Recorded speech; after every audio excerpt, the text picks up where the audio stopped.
very strange to think that 60 years ago there was a battle right here. Yeah, very strange to be on the bike actually, not pushing it. I miss the countryside.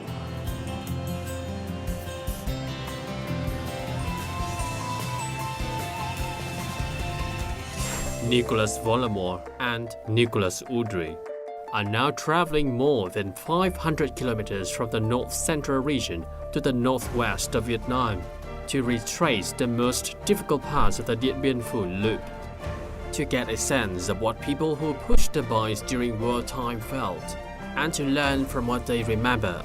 For this journey, they are taking the packed bikes and on the trail to Điện Biên Phủ.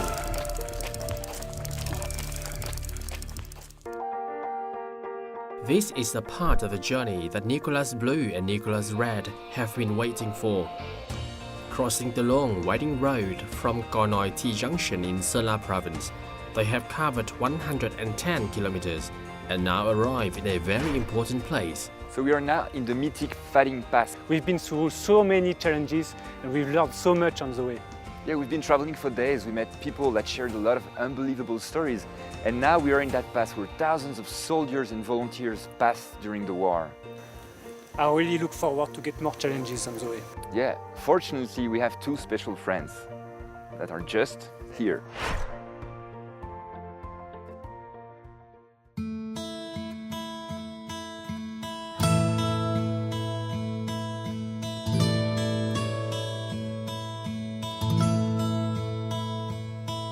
Pha Đinh Pass was really a really important place to reach for people pushing the bike.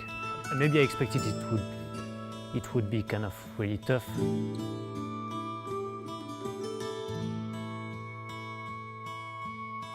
Pha Đinh Pass was part of the pipeline that supplied ammunition and food to the Điện Biên Phủ battlefield. It was where 8,000 young volunteers, militia, and workers carried supplies up the mountain every day. The pass is not as difficult to cross now, though there are still many sharp switchbacks. Work has been done to lower its altitude and widen the road, making it easier to traverse.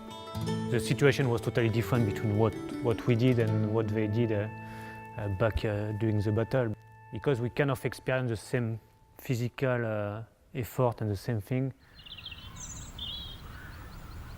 Some 7 kilometers away from the peak of the pass, the guys have reached a small village in the Tuần Giáo district of Điện Biên province. Hello! Wow! Hello! Xin chào! Xin chào!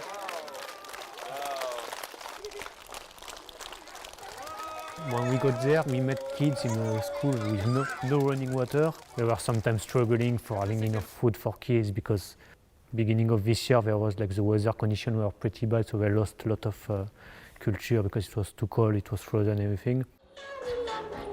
Tòa Tình is a semi-boarding elementary school.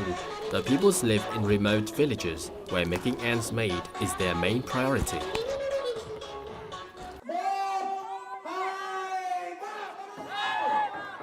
Before going to Điện Biên Phủ, the guys were told to keep their rice away at the right time. Here, they fulfilled the mission.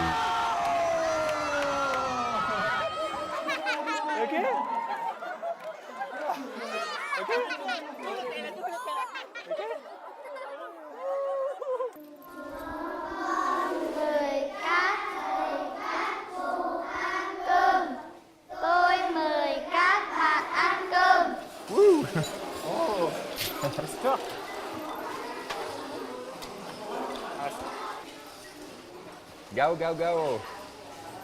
Come on! Ah, come! Oh, go. Oh, shh. Too much! Em nhớ ở đâu? Ở Bạc Tòa Tình. À, bao nhiêu km? 16. Bao nhiêu phút? Khoảng 1 giờ. 1 giờ À. rưỡi.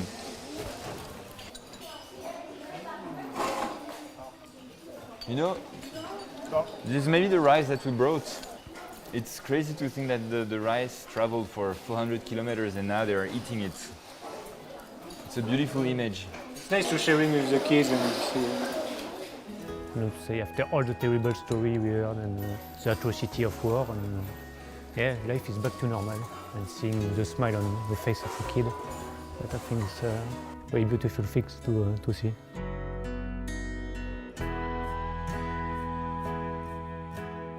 Dancing, sharing, and making the children smile are things that they would not forget.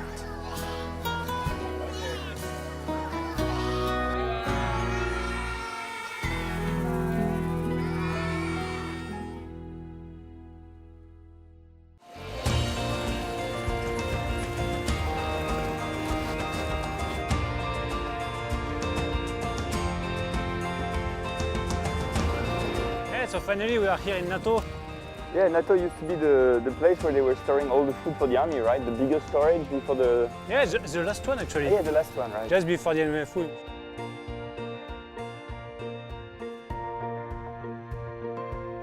Do you know how far we are from Dien Bien Phu? I think we are like 20 kilometers from Dien Bien Phu. Oh, we're pretty close. Yeah?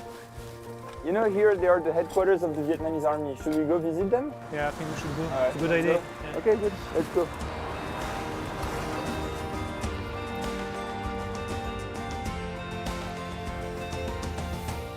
This remote valley holds memories of General Võ Nguyên Giáp, who led the Điện Biên Phủ campaign that ended Vietnam's war and opened up a new era of revolution. The guides have been introduced to Bà Đôi, a 103-year-old woman who worked secretly as a food carrier during the campaign. With the help of Minh, a local tour guide, they listen to her story.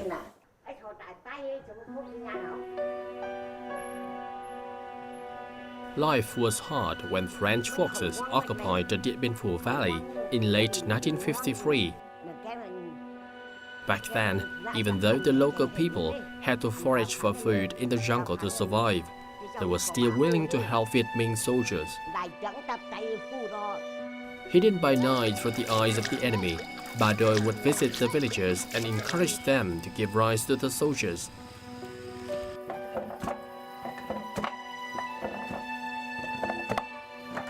She would often stay overnight to help grind the rice. Bà Đôi says she would never forget that time when she was able to contribute to her country.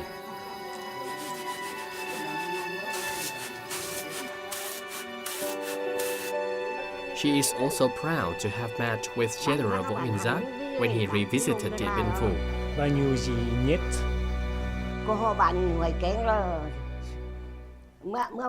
Sau chiến dịch Điện Biên Phủ, Đại tướng Võ Nguyên Giáp về thăm Điện Biên là 3 lần.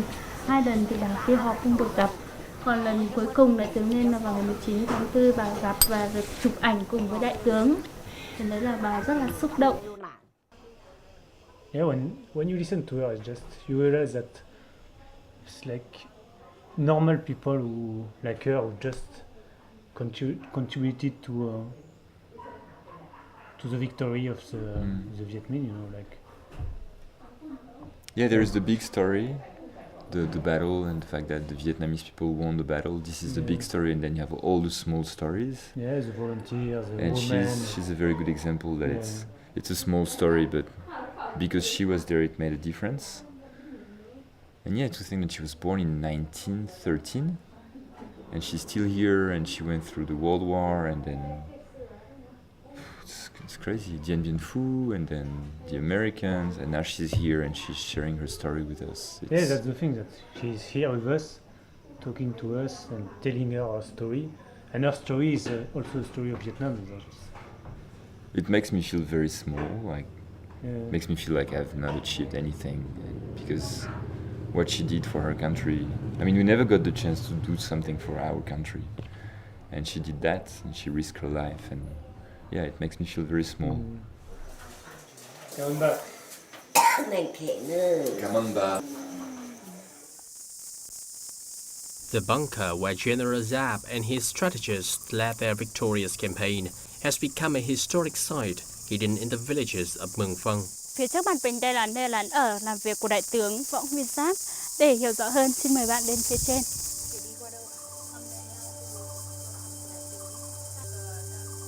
Đây là giường nghỉ ngơi của đại tướng. Chiếc bàn tre đơn sơ này, hàng ngày đại tướng luôn trải rộng một tấm bản đồ hình thái chiến trường Điện Biên Phủ. So that's the table where they plan everything. So we are now sitting at the table where this general planned everything, and he planned things that changed the face of the world. Yeah, the contrast for me is pretty striking. I guess when you have to make big decisions like that, it's going to change the future of the country. If it was me, I would be kind of happy to be really in a quiet place, you know, not.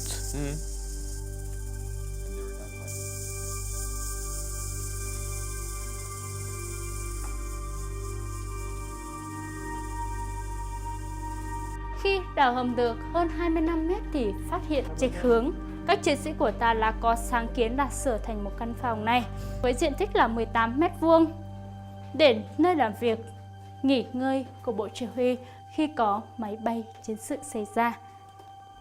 I really don't feel good. I feel really oppressed here. Well, think about me with my head in the in the roof. It was even smaller Yeah, it than was now. smaller before. It was like 70, 1 m 70, and 90 centimeters width. Like, at least it's cool. Like, it's kind of some fresh air coming, and Yeah, it feels pretty dry. Yeah, but there's a bit of wind because there are two ways out.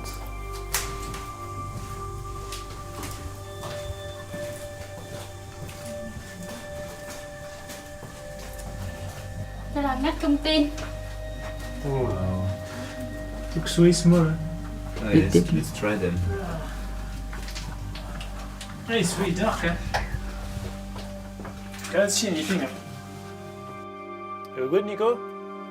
I feel absolutely terrible. It makes me feel like unless you have a very good reason and you're absolutely convinced that there are a lot of stakes, then you do it. But otherwise, I would get crazy within one day, I think. So I really admire them.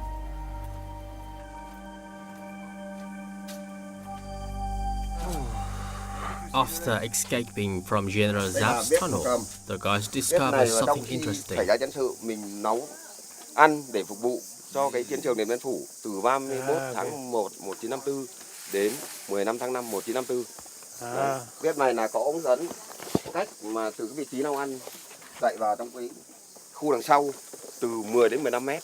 Đấy. Thì phủ một lớp đá cây mỏng làm lan tỏa khói, tức là khói không thể bốc lên cao được.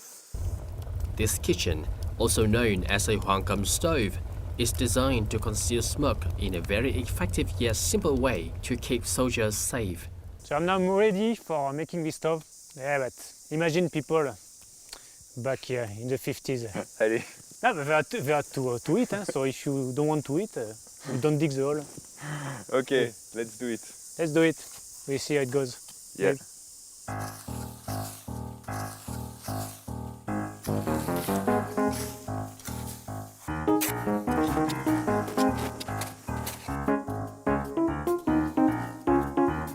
Now here it's kind of think way easier.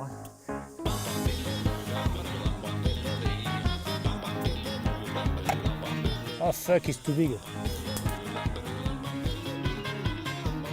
There are a lot of mosquitoes and bugs. Should start sweating like. Tiring, huh? Ah, it's crazy. And you have to be very careful if you don't want everything to collapse, you know, if you're not really focused on what you do. I think in just 1 second you can just ruin everything.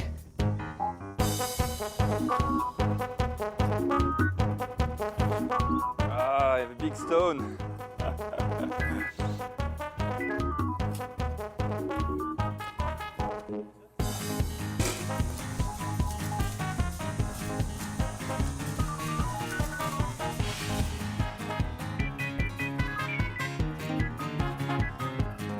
I'm supposed to make one tunnel for the smoke to get out, but I can't do it here because obviously this is too hard.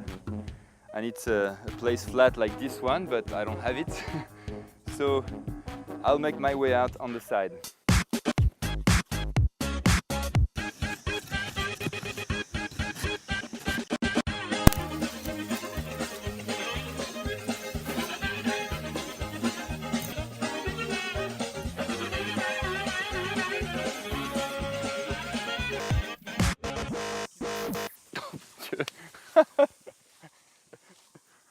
So we're having a small smoke problem. No smoke?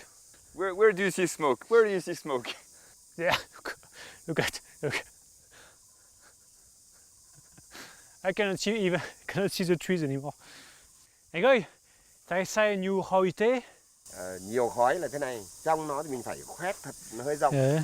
mà cái đường ống dẫn đấy thì mình làm hơi ngắn. Nhưng Okay. mà dài ra thì nó mới độ hút của nó thì nó mới hút khói ra ngoài được. Too short. Look at my fire. Because there is no fire inside No. anymore. We're on the way. Ngày xưa mà hai bếp mà mình nấu mà khói thế này đấy thì mà người ta quan sát đấy thì máy bay sẽ phát hiện. Đấy mà để làm sao là có ống dẫn thoát ra ngoài để nó giảm cái tốc độ khói đi. Okay. Anh ơi, bet now got home. So với bình thường thì bếp kia thì làm cái ống thoát ra ngoài tốt hơn. Bếp này thì số 2 thôi, bếp kia số 1. What? Bien joué. It was a good game. I think if we mix our technology, we could have a nice one.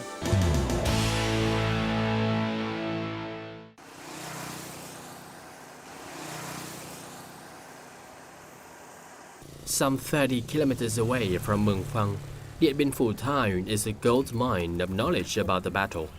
Here, the guys learned more about the campaign.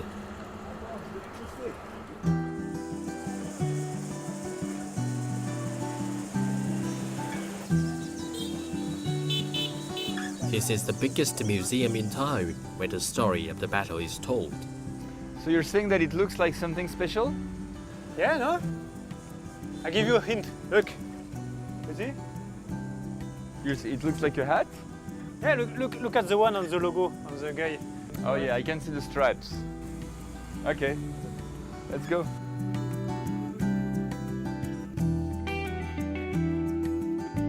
Xin chào. Xin chào. Xin chào. Gì? Bảo tàng chiến thắng lịch sử Điện Biên Phủ chúng tôi cũng đón rất là nhiều lượt khách nước ngoài đến tham quan, và trong đó số lượng du khách Pháp cũng rất là nhiều. Và các bạn cũng là người Pháp à? The French at this time didn't believe that Vietnamese would be able to supply the Vietnamese army. They didn't believe that, it's a really remote place.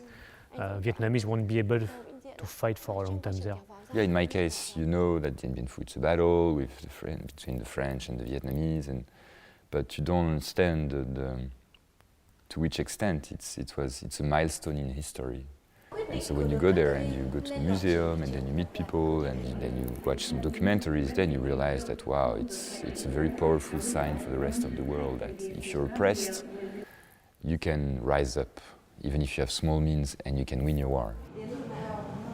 The most powerful display here shows scenes of people working on the food supply drill. Whoa, look at the sandals. Same? Yeah, same sandals. I feel very... Throughout the siege, the Viet Minh supply lines, maintained by the transport cyclists and other transport means, were never seriously interdicted by aircraft, even though the French knew the supply routes and storage areas along the way. The thick jungle canopy made accurate targeting of the supply lines very difficult. The French failed to disrupt the day and night flow of Viet Minh supplies reaching the battle zone.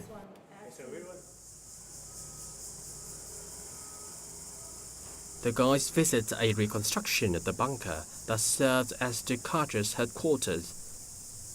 The bunker is completely subterranean and cool inside on this brutally hot day. It reminds them of a famous photo taken in 1954 when a Viet Minh soldier planted the national flag on his roof. Not very far from the museum, Hill A1, named Alien 2 by the French Colonel de Cartres, still occupies the center of Điện Biên Phủ town. Hill A1 was one of the 7 key French positions. It was the last to fall to the Viet Minh troops. Years have passed, and trees have grown over the battlefield. But the memory of those who fought here remains. Chúng tôi ở trung đoàn 174 mà thuộc vào sư đoàn 316 trực tiếp đánh ở đây đấy. Chúng tôi được phối hợp với 3 đại đội công binh để mà đào cái đường hầm đưa một tấn độc phá vào để đánh chỗ này.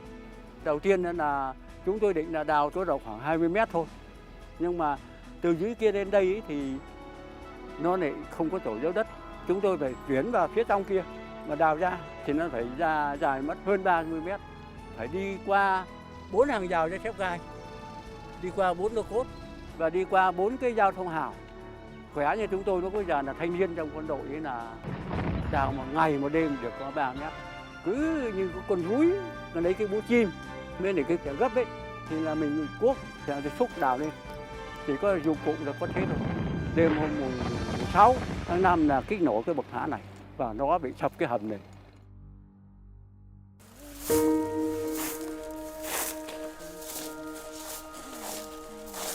Đây này, đây, bao nhiêu người ghi ở đây rồi.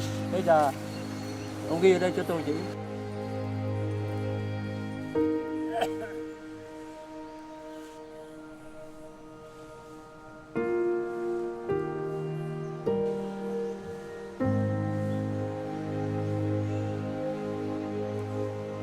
It's not talking about history like we learn at school when you just learn something from a book or you watch a movie. It's meeting real people who were part of that, who are willing to share with us. And I think we are really lucky about that. This is a very unlikely event and once-in-a-lifetime chance to meet someone that was there, and you can walk and say, right here, this happened, and I was there and I had to do this. A short cycle away takes them to the Mường Thanh Bridge, near the place where the Vietnamese troops made their final drive to victory. Locals have set up a typical homegrown market. You can feel the bridge vibrating every time there is a scooter passing. Yeah, every piece of food is shaking, like, just like that.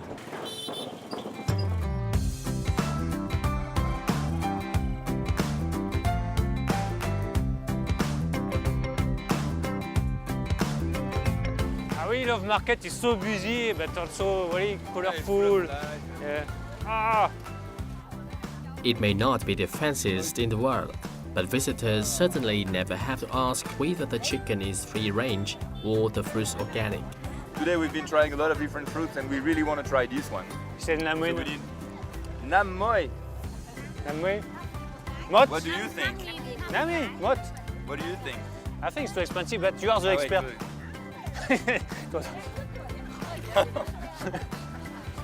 Why? You're the expert, right? Kevin, you got play? You just finished your microphone?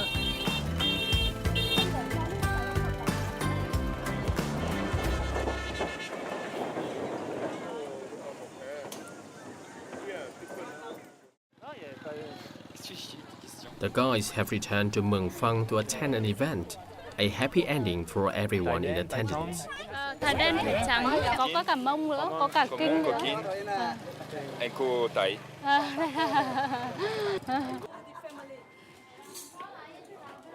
Chào cả nhà, đây là hai bạn này là đến từ nước Pháp. This is a ceremony held at the bride's house. It is held so that the groom's family can express their thanks to the bride's relatives. Ông ơi, ông có vui không?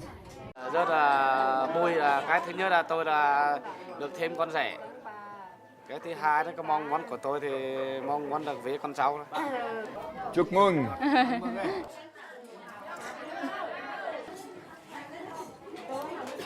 Mời nha.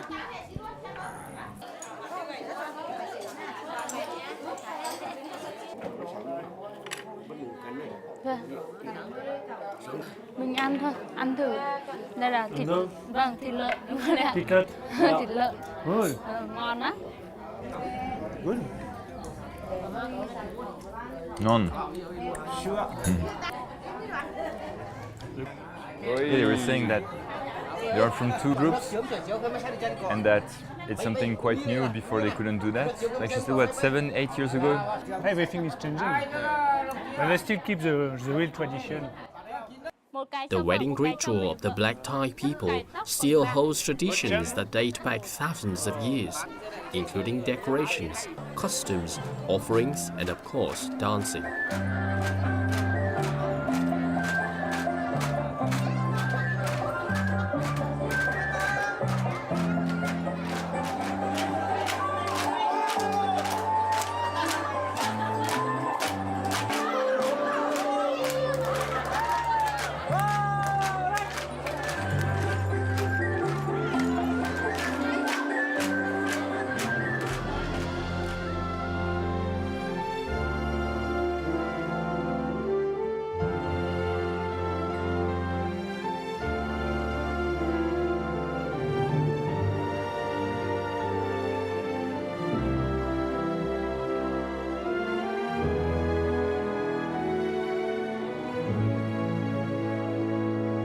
This afternoon, the guys ride their old bicycles along Mường Thanh Field, the biggest in the northwest of Vietnam.